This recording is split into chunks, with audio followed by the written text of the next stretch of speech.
মহান বিজয় দিবসে ১৯৭১ সালের বীর শহীদদের প্রতি শ্রদ্ধা জানিয়ে জাতীয় স্মৃতিসৌধে পুষ্পস্তবক অর্পণ করেছে ঢাকা জেলা ছাত্র অধিকার পরিষদ। সোমবার ১৬ই ডিসেম্বর সকালে ঢাকা জেলা ছাত্র অধিকার পরিষদের ব্যানারে সংগঠনের সাধারণ সম্পাদক শ্রী অর্ণব কুমার শীর্ষেন্দুর নেতৃত্বে বীর শহীদদের শ্রদ্ধা নিবেদন করা হয়।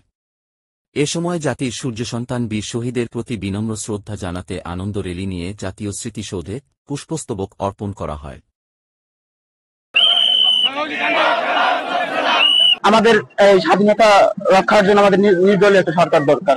আমি দেখতে পেয়েছি কিছু দল হচ্ছে নির্বাচনের জন্য উঠে পড়ে লেগেছে। আসলে তারা বলতেছে যে সংস্কার আসবে নির্বাচিত সরকারের মাধ্যমে। আমার প্রশ্ন তাদের কাছে, নির্বাচিত সরকারের মাধ্যমে যদি সংস্কার হতোই তাহলে স্বাধীনতার ৫৩ বছর বয়সে যতগুলো নির্বাচন হয়েছে তা থেকে কতটুকু আমাদের ফলপ্রসূ হয়েছে। সেইখানে যদি আমাদের যদি ফলাফল ভালো আসতো তাহলে অবশ্যই আমাদের কি করা লাগতো না, এই দ্বিতীয় স্বাধীনতার জন্য ডাক দেওয়া লাগতো না। এখন আমরা বলতে চাই তারা কি চাচ্ছে বা কেন না তারা নির্বাচন চাচ্ছে। আমরা তো জানি কেন তারা নির্বাচন চাচ্ছে। তারা নির্বাচন চাচ্ছে তারা যে একটা ক্ষমতার বলয় থেকে তাদের যে আধিপত্য আরেকটা ফ্যাসিস্ট তৈরি করতে যাচ্ছে।